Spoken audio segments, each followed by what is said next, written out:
고속도로 관련해서는 뭐 나중에 다들 또 하시기 때문에 저는 다른 관점으로 좀 묻겠습니다. 장관님, 국토교통부 산하 공공기관이 몇 개입니까? 28개죠. 예. 그래서 이러한 공공기관이 생정부의 어떤 정치 철학이라든지 정책에 이어받아서 잘 돌아가고 있다고 생각하십니까? 어떻습니까, 장관님 생각? 그렇지 않은 데가 많다고 생각합니다. 많다고 보죠. 그 이유가 뭐라고 보십니까? 저도 장관님하고 비슷한 생각이거든요. 그러니까 이 공기업이나 공공기관은 국토교통부의 지휘 감독에 있을 뿐만 아니라 정부 전체의 국정 과제나 국정 철학 그리고 국정을 수행하는 체계적인 협조와 그 방법론의 체계 속에 있어야 된다고 생각합니다. 결국 사람의 문제라고 저는 생각합니다. 가장 큰 그렇습니다. 원인이 인사의 문제죠. 예. 예. 그 전 정부 때 임명된 공공기관장들이 새 정부 들어서 벌써 1년 5개월이나 됐는데 여전히 굳건하게 자리를 지키고 있다. 그 부분이 제일 크다고 봅니다. 지금 28군데 국토부 산하 공공기관 중에 14곳의 기관장이 그대로 전 정부 인사로 채워져 있다는 건 아시고 계시는 거죠. 그래서 14곳의 기관장이 이제 새 정부 들어서 교체가 됐는데 그것도 어떤 스스로 사퇴한 것보다는 기관장 해임 건의로 사퇴를 하거나 임기가 만료돼서 개최된 것들이 많다는 사실입니다. 아울러 다음 한번 보시죠. 특히 대선 직전 작년 3월 9일 대선 직전에 임명된 기관장들이 아직까지 여전히 재임을 하고 있다.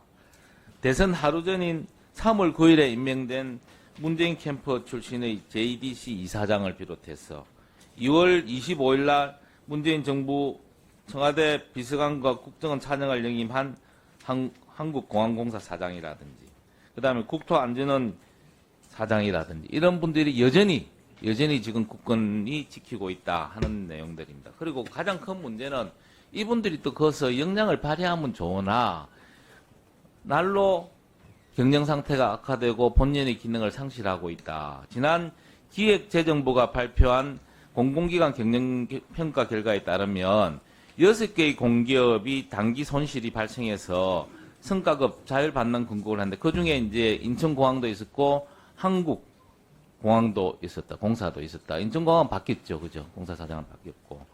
그리고 SDR이라든지 JDC, 한국공항공사, 국가철도공단, 국토안전관리원은 경영실적 평가에 시의 등급이다.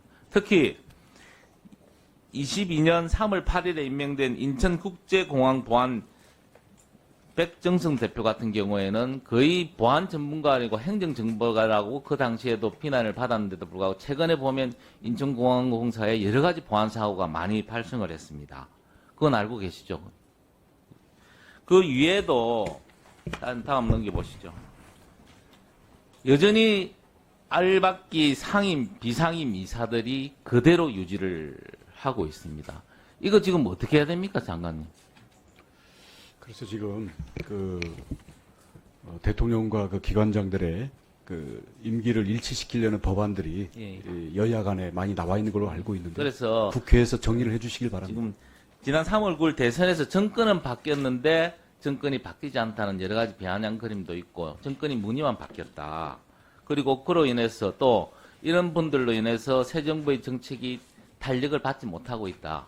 라는 여러 가지 비난이 있습니다. 장관님께서 조금 전에도 여러 가지 법안도 개정을 해달라고는 하시지만 그 사이라도 장관님께서 좀 거리감을 세게 지도 감독, 조직 관리를 좀 해주십사 부탁을 드립니다. 그렇게 해주시기 바랍니다. 그 다음에 공공노조 관련해서 한 가지 제가 질문을 좀 하겠습니다. 지난 5월 17일 날 고용노동부 발표에서 공공부문 노조의 단체 협약이 불법이거나 무효인 경우가 37%에 달한다라는 발표는 나온 건 알고 계시죠. 그래서 제가 우리 28개 공공기관에 대해서 조사를 해보니까 여러 가지 문제가 참 많다.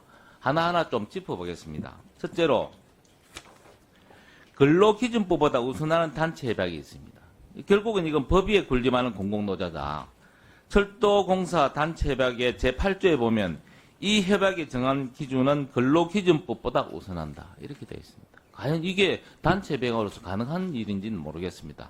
두 번째, 인사권 침해하는 부분도 많습니다. 인사 채용 시에 반드시 노조와 협의를 해야 되고 인원 감축 시에는 외부적 사전 협의도 있어야 된다. 뭐 이런 이야기들. 그다음 세 번째는 징계로 누락된 호봉도 자동 승급을 시킵니다. 29조에 보면 철도노조 단체 교섭에 그런 이야기들이 있고요. 그 다음에 조합원의 승진이 경합되는 경우에는 인사결정을 경영자의 판단이 아니라 근속 연수가 많은 조합원이 우선하도록 규정하고 있습니다. 이런 부분들도 있고요. 그 다음에 징계를 이유로 한 비연고지나 타직종으로의 전보 제한도 단체 법 속에 들어가 있습니다. 아울러 공사가 외부 위탁을 하는 경우에 조합 동의 없이 불가능하다는 조항도 있고요. 특별 채용 시 조합과 사전 협의하면 가능하고 특별 승진 시에도 조합과 의무적으로 사전 협의를 해라. 뭐 이런 이야기들이 정말 비상식적인 이야기들이 많이 있습니다. 구체적으로. 우리 장관님 이 단체 협약 한 이번에 의원님께서 그 지적을 해주셔서 저희들이 그 산하기관들과 이 부분에 대한 시정을 논의하고 있고 그전에는 혹시 노사 간의 단체 협약을 맺으면 그 하기 전에 장관님한테 보고를 합니까? 그렇지는 않습니다. 그래서 관련 기능에서 이 부분에서 하나하나 챙겨주시고 영수증을 받으시지 않는 정말로 법위에 불린하는 노조가 있어서는 안 됩니다. 영수증을 하셔서 저희 의식을 좀 예, 그렇게 하겠습니다. 네, 서범수 의원님 수고하셨습니다.